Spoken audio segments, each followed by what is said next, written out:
AI is everywhere and in everything. There are myths around it, and of course, there are truths. Hi, my name is Shambhu Agarwal, and I'm the founder of IndieHire. We are a talent search company into leadership, RPO, and recruiting. Today, I have the privilege of talking to the CTO and co-founder of a cutting-edge AI startup, Observe AI. And just a brief intro about Jitendra. We fondly call him Jeet, and I'm taking a liberty of calling you Jeet.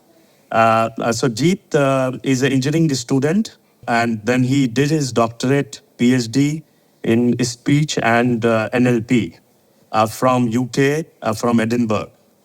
And he started his career in research. And then he worked with Philips and Samsung doing research and product building.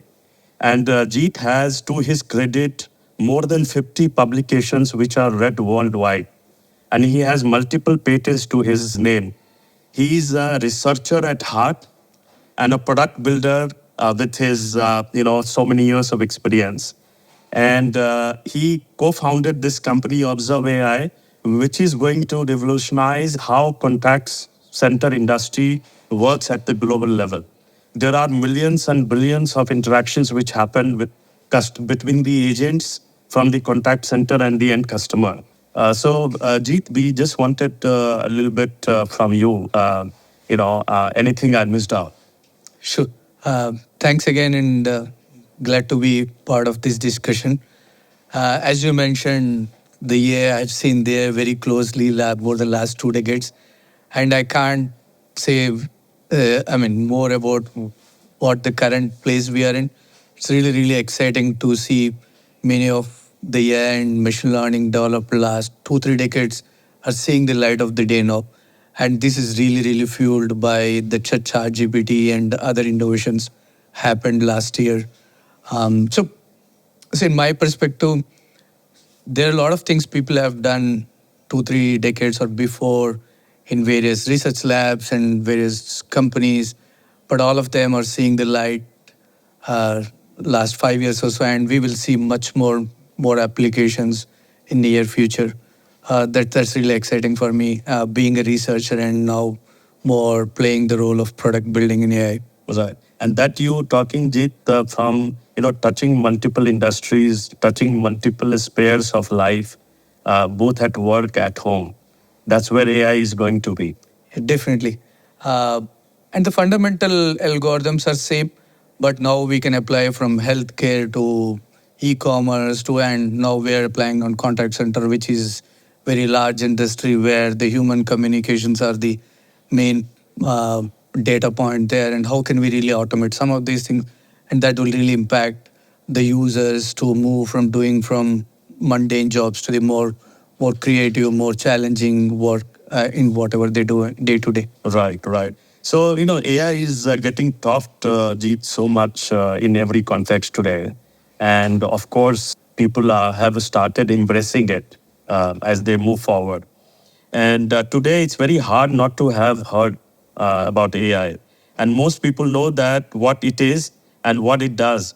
But, how do you see this as an enabler or as an accelerator? Great question. Many times we don't even realize there is a AI behind it.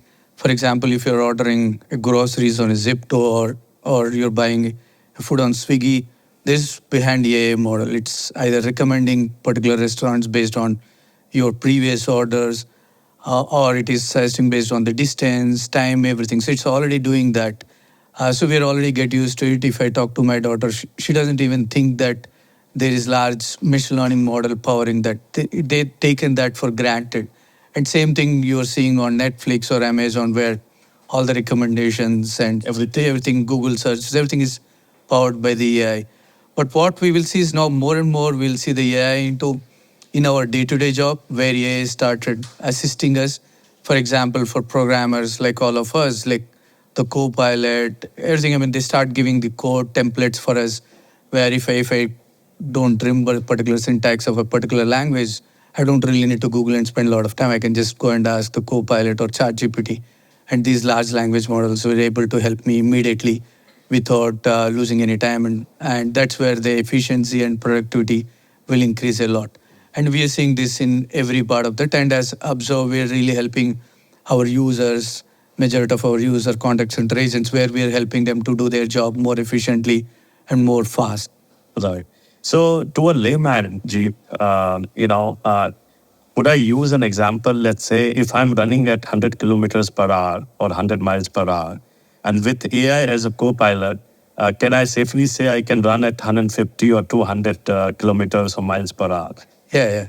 In that analogy, it could be even multiplier factor. It is not like 1x to 2x. It could be 5x also. Right. For example, we have seen when ChatGPT has come up, everybody, all the content writers, content documentary, they were saying like, I used to take maybe 10 hours to write a content, a blog, or a marketing material, but now I can do it in an hour. So it's like 5 to 10x multiplier factor you can really see from many of the use cases, especially what the technology advances happened last 5 years or 10 years. So you can see clearly coming from a tech leader, I was being very moderate that, being 2x or maybe at the max 2.5. And Jeet is talking about 5x and 6x. That is the intensity of co-pilots, which will increase the speed. And no wonder, Jeet, I met you about 3 months ago, and we were talking about 30 billion parameters that you have in your LLP while you built your core product. And today I got to know they are actually 40 billion. Yep. So this is like a revolution, and this is where you're talking about 5x, 6x, 10x. Yep. This is going to be the impact it will have on the human kind going forward. Yeah, the thing what happened with these large language models compared to before, it is touching everybody's lives. Like now, for example, as a student, you can really uh, try to do your assignments faster, or you can do your searches faster, and also you can also really find what good institutes I can go based on their interest and all. So, and then as a developer, I was anyway talked about Copilot and other things, and also you can also learn about new technologies, what to find, where to find. Definitely, these assistants can help.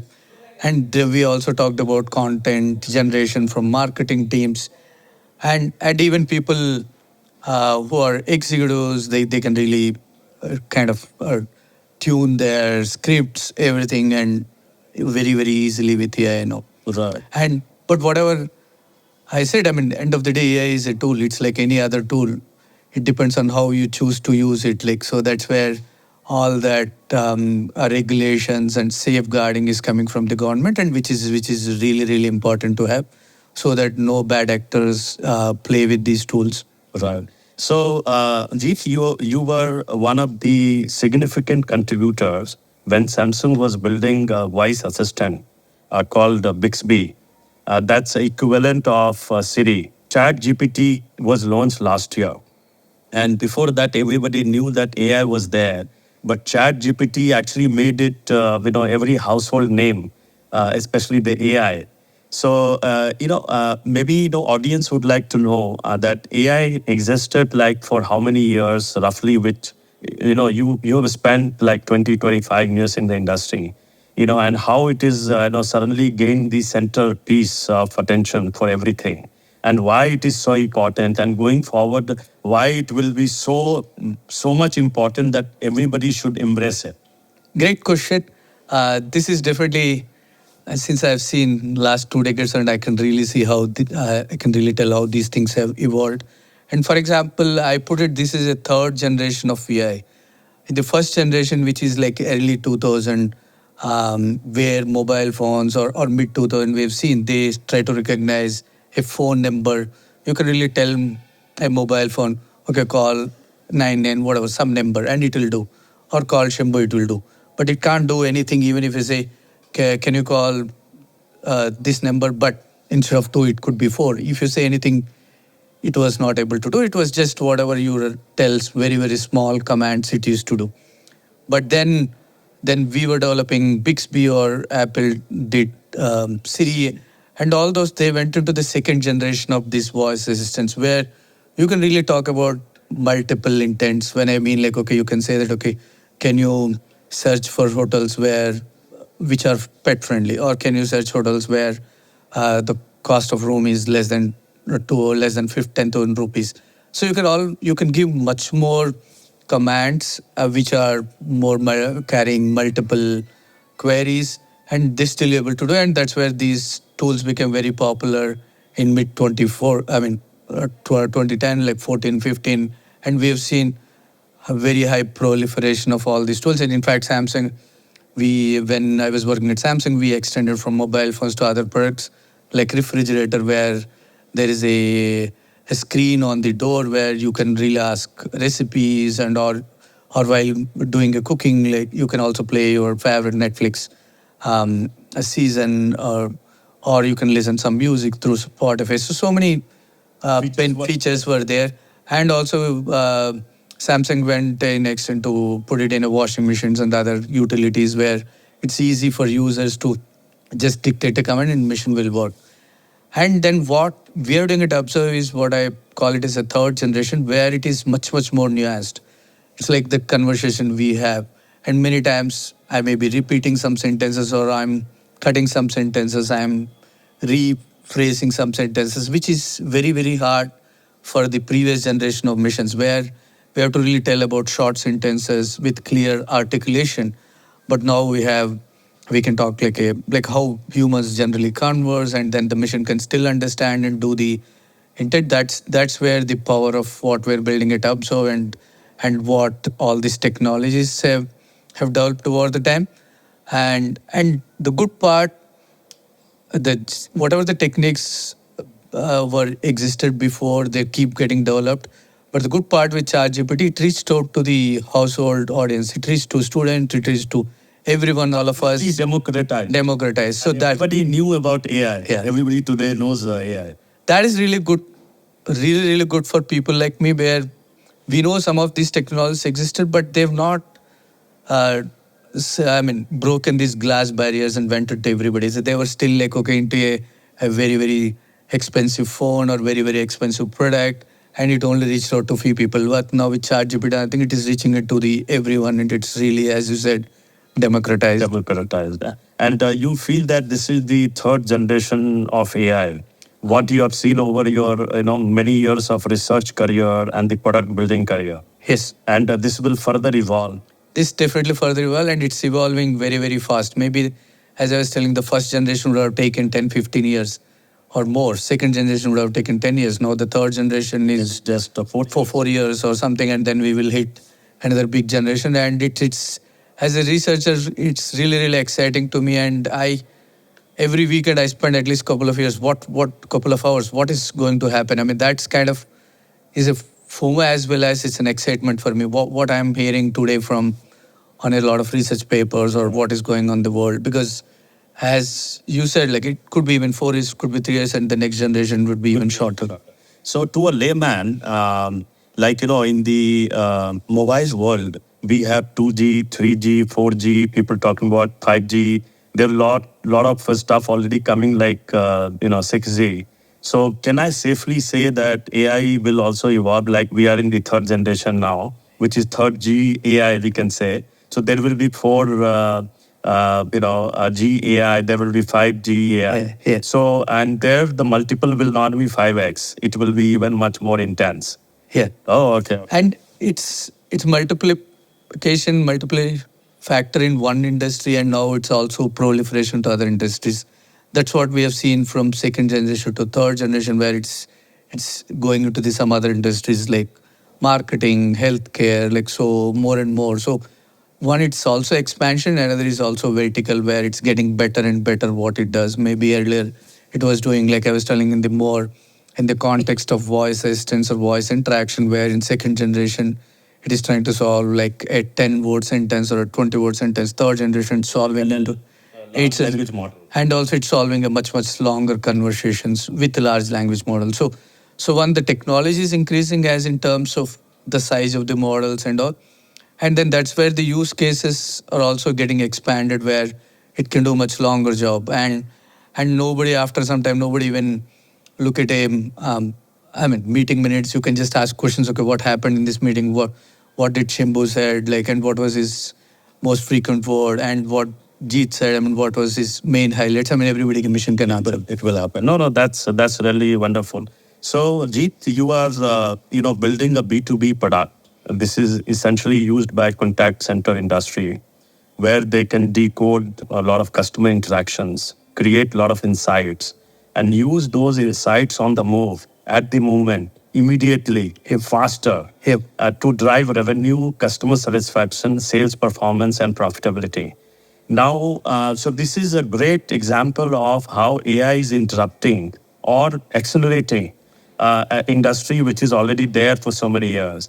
Now, if we look at our day-to-day life, as a human at home, at work, how do you envision tomorrow's world with AI for people like us at home and at work? So already we're seeing some of the applications, as I told earlier, we're not even care whether it uses AI or not. And it's an expectation. Now, if I go and look at, I really say that, okay, if I'm looking at my TV on Netflix, I always expect the recommendations and that understand my personal choices and recommend the best way. Now it is, as I said, it's assistance. Now we're doing more and more assistance use cases where the AI is helping to do my job 5x efficiently. And what we see in future is more automation, where things will start getting automated. You can really, in our case, I mean, some of these, if we did a conversation, we can really extract some things and automatically put it in the other processes, other downstream applications, so that other use cases automatically it can trigger. So that's where the automation will do more and more. But again, having said that, human will really play a big important role, where how do you configure these things? How do we make sure there is a control and guardrails get into place? And that's where it's very important for us to have all these regulations in the place, because if you're going to the automation, it's very analogous to the how car industry is going into automation. So it's same way. It'll go into more and more control. You still have what to, you still dictate what mission to do. But again, end of the day, mission will do much more things automatically than it will. It was. And, you look at application of AI in the healthcare industry, it is revolutionizing. Yeah. The AI can read a MRI report and tell you a human is not required. If you look at a lot of issues we all are facing as humans is climate change. And a lot of application you are going to see that will happen in the climate change, the AI applications which will control the overall carbon emissions on the planet. You see a lot more applications like that. Manufacturing industry, textile industry, design industry, consumer industry, the overall, you feel that it is going to invade all parts of the industry, all parts of our lives. Definitely. I'm not expert on climate change and others, some of these aspects, but what I can say is many cases, all these AI predictions, end of the day, AI is a tool. So they can, these industries can really use the predictions and they analyze large amounts of data and learn from it. Even they really know like what is the best route I can travel to save fuel, for example, or what is the best ways I can make it more greener products. So they really understand all the economics behind it with mining large amount of data.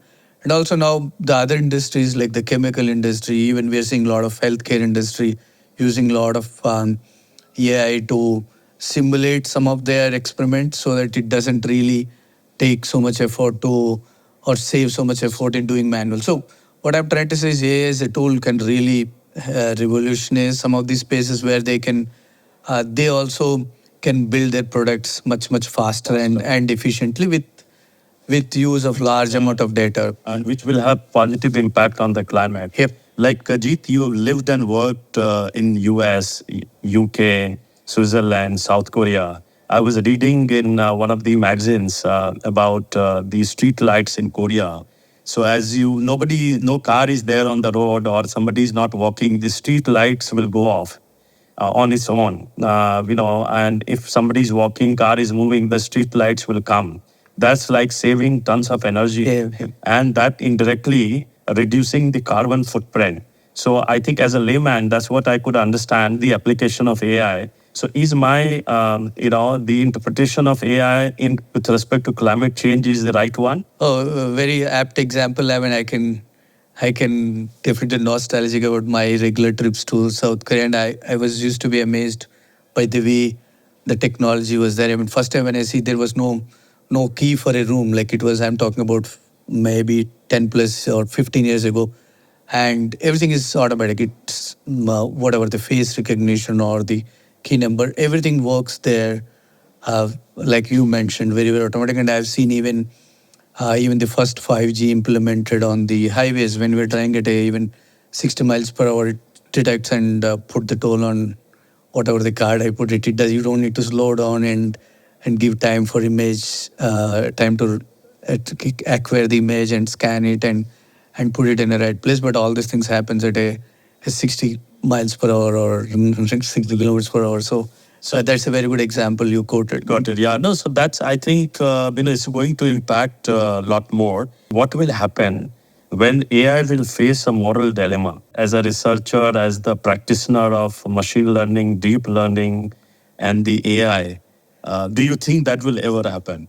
And the good part is a lot of the researchers are already working on it. Like, I mean, not now, even before also, I've seen there are models which we call adversarial models. They try to, when I'm building a training a machine learning model, I will also see how this model could be attacked or could be under threat. Like, so where bad actors can influence, somebody can change. So that's where already some of the research is going there. But other than that, as an individual, anything, I mean, we have to follow these regulations as other regulations. I mean, when you're driving a car on road, you have to follow the signals, you have to follow the rules of the game. Like, so it's again, end of the day, governments have to play a big role in setting up these regulations. And I can see, including India, every government is already started putting a lot of guardrails and how AI can be used in different applications and what compliance has to be followed by the companies when they're putting these products out there.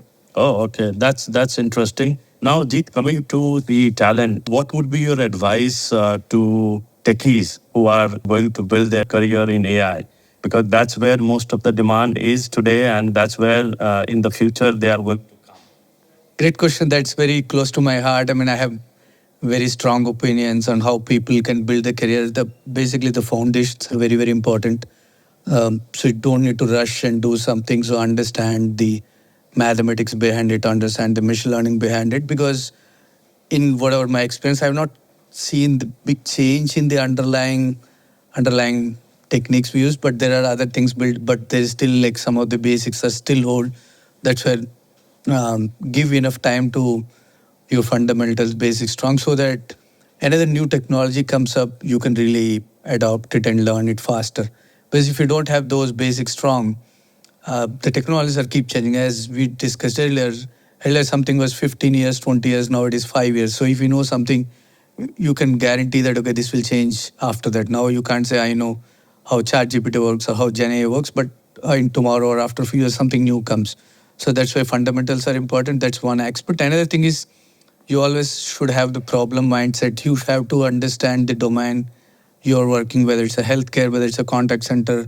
You have to understand what data you're dealing, what are the problems users have with respect to that. That's where you can apply AI more efficiently.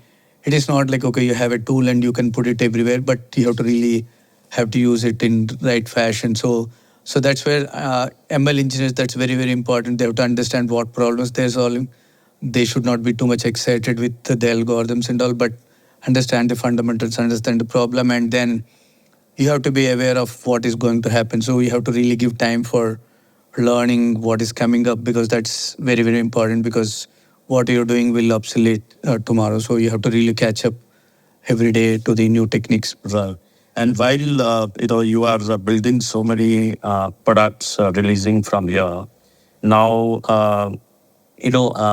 and we all know that your bar is very high when you hire talent. What would be the uniqueness, or some of the stuff the talent who are aspiring to work with a cutting edge company like yours, which is at the heart of the technology and at the heart, and you already have so many customers revolutionizing the whole contact center industry. You would like to share with the audience? And Definitely. talent were looking at you to work Yeah. with you. So one is the problems and challenges we bring to the table. These are definitely next level of challenges. So they can learn some of these during, working with Observe and get it better and better in what they're doing. And the other part is we're working on cutting edge technologies that really help them to be on top of what they're doing it. And the other part is you can see the impact of your work immediately, because that's where your earlier point. Once we're building it, we have so many customers. You can really say, "Oh, I've done this, and this is impacting my users." So that gives, end of the day, big job satisfaction. If you build something and you don't even know where it is going, and it'll go after 5 years, 10 years, it is not giving as an individual not so much happiness. But you know that, okay, I did something, and next month or next week I see, oh, this customer is getting value and the user is saving a lot of time, or this is they can do from this to they can do some change in their practices as workflow, which is really impacting and giving the value. So that is a big experience and big value they can experience every day. So that resonates so well with your 5 values. And one of them talks about ownership. Yeah. And you talked so beautifully that, engineer who works with you or at Observe AI, they can actually see what they're coding, they're building, how it is impacting. Because I was reading at few places that you make your engineers go to contact centers or act as a customer support executive to have a feel of the place, to have the feel of your customers' pain points and needs. So that's indeed, and that's a very unique culture that you have. And that really gives full ownership to a person who works here in the, and builds their AI career. Yep, that's so wonderful. So that's Observe AI for you. And they are the people who love making other people succeed. And, and we know that this company is 250 employees right now. And you are based out of Redwood City and Bangalore, and with the top talent. And we will not be surprised that another year from now, and I don't want to be modest and talk about 1 or 2x, growth, but in terms of your customer growth, in terms of the impact that you will make to the industry and to the customer interaction and making it much more sophisticated, maybe can I safely say it will be 20x or 30x in 1 year? Definitely, it's in terms It's possible. it's possible, and more about the growth and value. It's not like, okay, you have 10 customers, now you go to 200 customers. It's like how much value you're really providing to these customers. So this is Observe AI, 40 billion parameters, and let me say in crores, 4,000 crores parameters, and this will keep evolving, increasing. And they are already working at the heart of AI technology and in a sector which is contact center industry, and which is at the heart of every consumer facing company in the world. This is going to grow, and this is the place to be in. And you can look at working with really world-class leaders like Jeet. Thank you very much. Thank you. Thank you, Rajit. Thank you very much.